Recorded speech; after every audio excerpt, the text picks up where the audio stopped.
Web3 wallet USDT withdrawal. So if you want to withdraw USDT from the Binance Web3 wallet, so let me show you the new method on how to do it.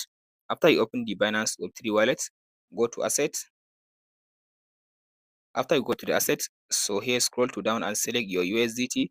So select this one, the first one. So select this one.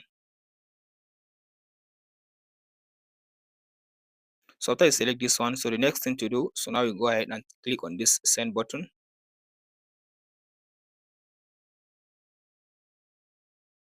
So in this option now you have two options. So if you want, you can send the USDT to external wallet, that's send to wallet address.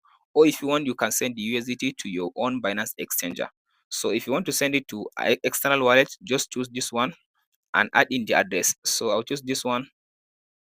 So here it will ask you now to paste in the address of the exchanger or wallet you want to send the USDT to it.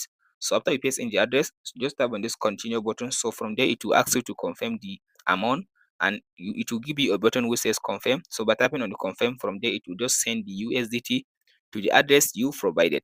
But if you want to send the USDT to your own exchanger, just go back and select this one, transfer to Binance exchanger. So if you select this one, so now it will send this USDT into your own Binance exchanger. Just specify the amount in this option. So just say 100 USDT. After I tap in the amount, just tap on this option and then it will give you this continue button. So by tapping on the continue button, this amount of the USDT would be sent to your own Binance exchanger. So that's it, guys. Binance Web3 wallet USDT withdrawal. If you have any question, let me know in the comment section below. Thanks for watching.